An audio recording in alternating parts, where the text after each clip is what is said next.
I hope you are having a great week. I am so excited to get to come on and do the Kids Connection video with you. This week in church, we talked about how we are in a fight, but we can have victory in the Lord. So, what does that mean? I want to tell you that even though you are kids, you are in a fight too. And so maybe that fight right now looks like having to stay farther apart from your friends than you want to. Or maybe you're going back to school, but it looks really different. Or maybe you're doing school online so you can stay home. And I want you to know that these are fights going on in your life, but the Lord is going to have victory, and He's going to give you that victory too. And so what does that mean? So victory in the Lord is faithfulness. And faithfulness is when we can say yes to Jesus in every situation. So sometimes, though, we don't want to fight or we don't want to say yes to Jesus. And I just want to encourage you that when you're feeling that way, you can stop and you can pray to God to give you strength and to give you help. And He will give you the victory. And so whenever we get victories from God, we can remember those and we can kind of use them as our secret weapons in our next fight. And so whenever we are fighting and we don't want to, or we're having a hard time, we can remember a time that the Lord helped us, and we can say, okay, the Lord has helped me before, and I know He's going to help me again. And then we can use that as encouragement to keep fighting and to keep saying yes to Jesus.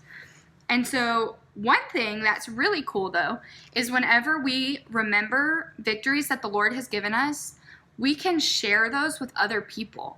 And whenever we do that, we encourage other people to fight too. So for this week's craft, I want to challenge you, whenever you see it and whenever you see the craft on your countertop or on your table somewhere in your house, I want you to stop and remember a time that the Lord has helped you. And I want you to share that with a friend or with your mom and dad or with your brother or sister. Share with somebody about what the Lord has done for you. And that is going to encourage other people to say yes to Jesus too.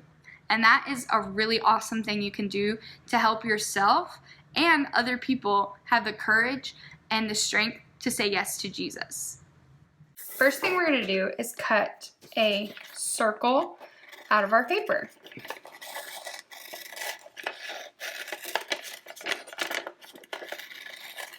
Any piece of scrap paper you want will work. And then once you cut a circle, you're going to kind of cut it around like a spiral.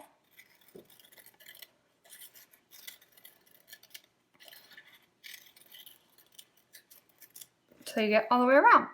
And so now we have this like snake spiral paper. So next we are going to open up our Play-Doh and dump that out and just set it on the counter. And so if you don't have Play-Doh, some other alternatives for this is like a little cup filled with salt or sugar or sand, anything that will hold up a skewer. So what we're going to do is stick the skewer into the Play-Doh. And so now we've created kind of this little stand. I'm going to take our snake and we are going to put it on there. And so just like you see it right now, the snake is hanging on the stand, but it's not doing anything. It's just kind of sitting still. And this is kind of like when we are on the sidelines and we are saying, I don't want to fight in the battle and I don't want to say yes to Jesus. And sometimes that happens, but what we can do is remember what the Lord has done for us. And so for this part, we are going to light a candle. Don't do this without your parents. Ask for help. But we're going to light our candle. And so lighting our candle is kind of like when we remember what Jesus has done in our life, and we are taking those actions to remember the Lord and to share Him with other people. And when we do that, that is encouragement. And because of encouragement, we are ready to go into battle and we are ready to fight. And you can see that by how the snake is turning. Do you see that? So when we remember the Lord and when we reflect on what he's done, we have our secret weapon, we have our strength, we have our help to go into battle, to say yes to Jesus, and to get victory from the Lord. Isn't that so cool how that works? So I hope you can do this with your parents at home and just use it as a reminder to be active in the battle with the Lord and to pray for strength and for the reminder of what he's done for you, to give you the encouragement to fight your battle. Look at it go. That's so cool. And there you go. So I hope y'all have a great week. Thanks for coming on to the Kids Connection with me. And I just hope that you find it encouraging to look back on what the Lord has done for you and to share that with other people. Have a good week, guys. Bye. Hey guys,